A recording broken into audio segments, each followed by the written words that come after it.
Hi mga bata, alam ko nga dyan kayo. Halina kayo rito, pumasok na kayo. Manong JC! Manong JC! Manong JC, what are you doing?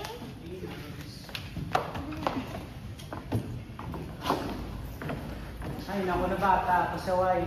Kakalinis ko lang oh. Ninya, Pazella, look on. May laman yan. Wow! Manong JC, sino siya? Oo nga, Gusto nyo malaman? Hindi makita yung mukha eh. Kumuha kayo ng upuan at ikikwento ko sa inyo. Oh, let's go! Yay!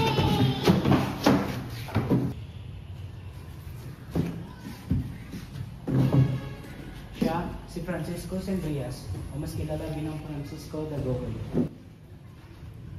Noong panahon ng mga Kastila, ang mga Pilipino sa Bohol ay namuhay sa ilalim ng takot at kawalang katarungan. Ang mga pari may kapangyarihan sa simbahan ng bayan. Ang mga pinunong Kastila ay ginamit ang dahas upang supilin ang mga tinig ng mga anak ng bayan. Ngunit sa gitna ng dilim, may isang sigaw ng pag-asa. Isang sigaw na bubukas ng pinto ng kalayaan.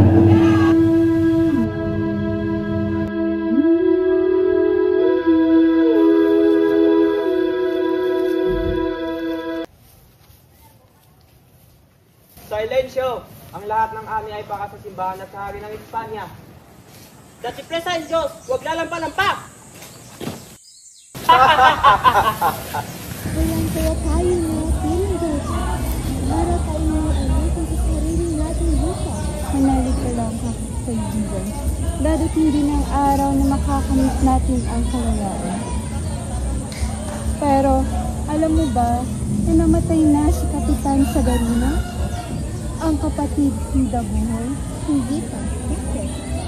Sapagkat inutusan siya ni Padre Morales na dakpi ng taksil na Indio.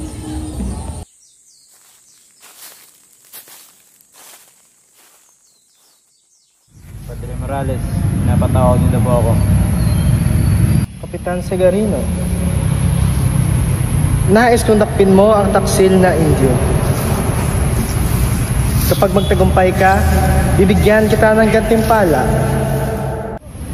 Masusunod po, Padre Morales. Hindi alam sa Sagarino na sa pagsunod niya, kapahamakan pala ang kanyang haharapin. Sa dilim ng gabi, isang kapalaran ang nagbago ng kasaysayan. Lumabas ka! Lumabas ka! Kapitan! Kapitan! Kapitan! Kapitan! Huli ng Indio!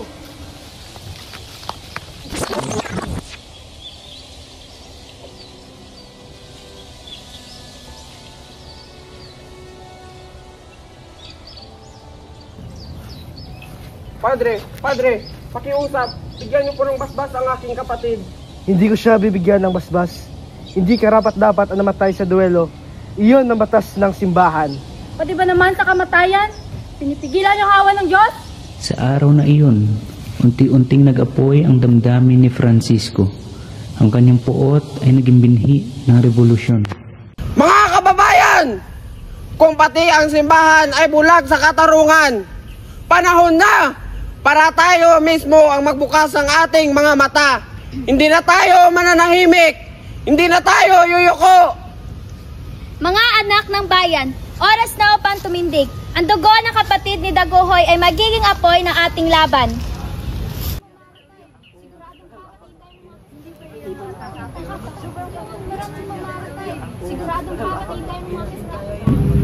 Kung mananahimik tayo, habang buhay tayong alipin.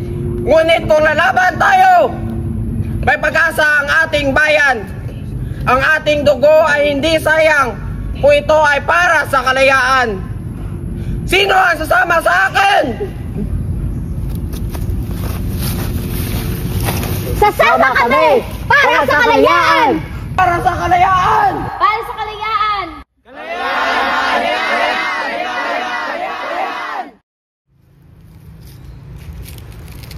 Francisco, handa ka na ba sa laban nito?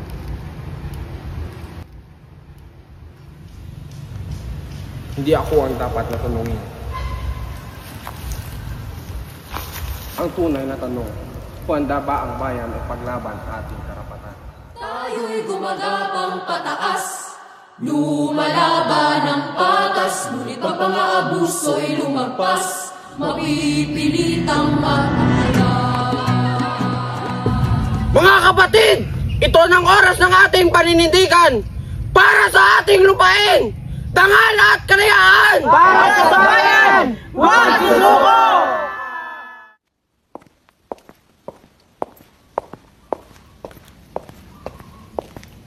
Senyor Gobernador, may mga balitang natitipon ng mga Indio sa kapituluban. Dili arresta Guardia Civil. Kisi prepare. Hindi tayo papayag na magawa ng kapangyarihan. Masusunod, Senyor Gobernador.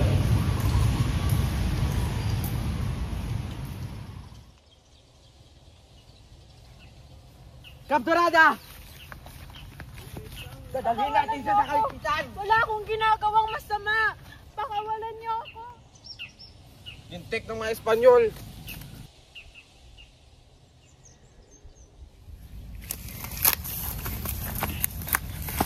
Isa na namang Indio ang natago ng rebelde. Malditos!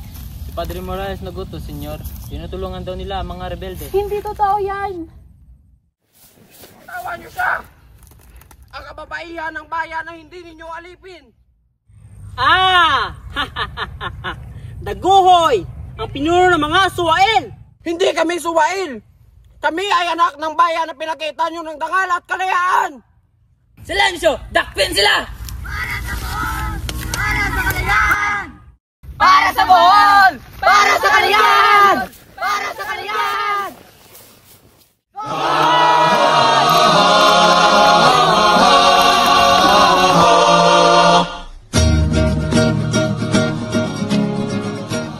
Hindi nyo kayang wasakin ang aming paninindigan. Ang dugo ng bayan ay hindi kailanman matutuyo. Hanggat may Pilipinong lumalaban, hindi kayo kailanman magtatagumpay! Hindi lang kayo ang lalaban. Kaming mga babae ay handa ring tumindig. Kung kaya niyong malakit, kaya namin ipagtanggol ang aming lahi.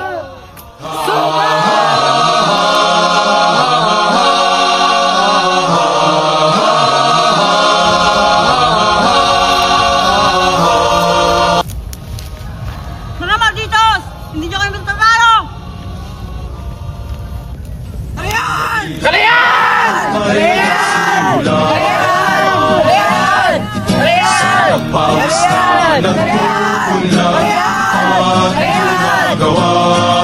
Na ngayon nagpasyang labuti.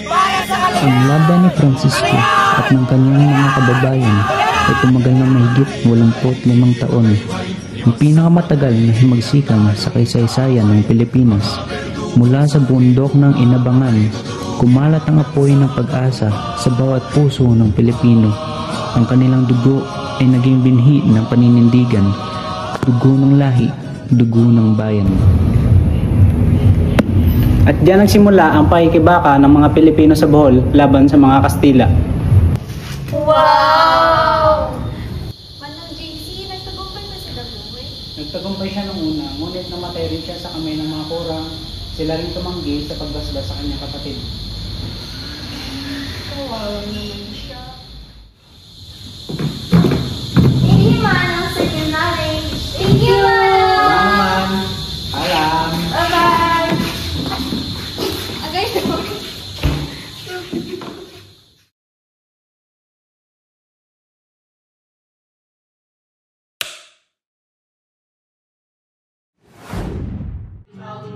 Ay may layang dulo, tayong inaapi ay may aking lakas. Kabundukang Sierra Madre ang katumbas, Tigre Patel ang imperialistang gaman, tiyak na magagapi sa himagsikan. Ang pagbuhos ng dugo para sa bayan ay nagitingang hindi malilimutan. Ang buhay na ialay sa lubang mahal, mayaman sa aral at kalakilaan. Sundong mga kasama, huwag matakot, at ikmambay at ikitaguyod. Sa pakikibaka ay marami ang unos, subalit ang bukas ay may layang dulo. api ay may aking lakas. Kabulukang Sierra Madre ang katubas. Bigay papel ang imperialistang gaman. Tiyak na magagapi sa hinapsitan. Ang magbuhos ng dugo para sa bayan ay kanibigang hindi malilimutan.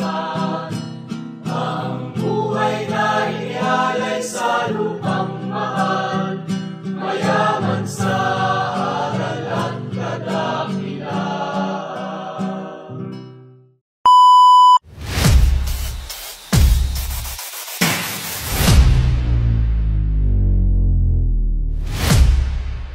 Kung pati ang simbahan ay bulag, Lalaban kami para sa... Go!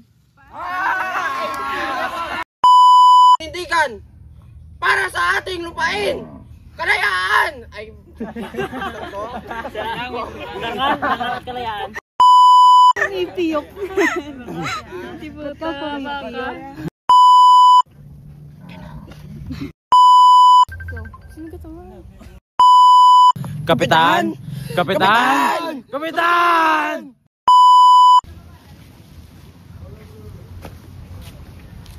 Lakat, gago.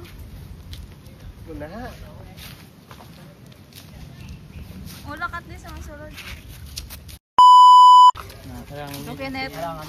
Alsaga lang. win.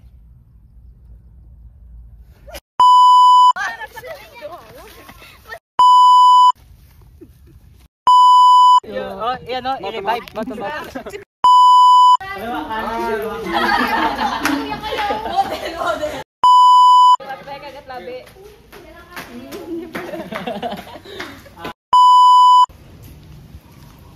May mga balita, mga... JC! Mommy, baby! Gano'n ka ba da? 51 is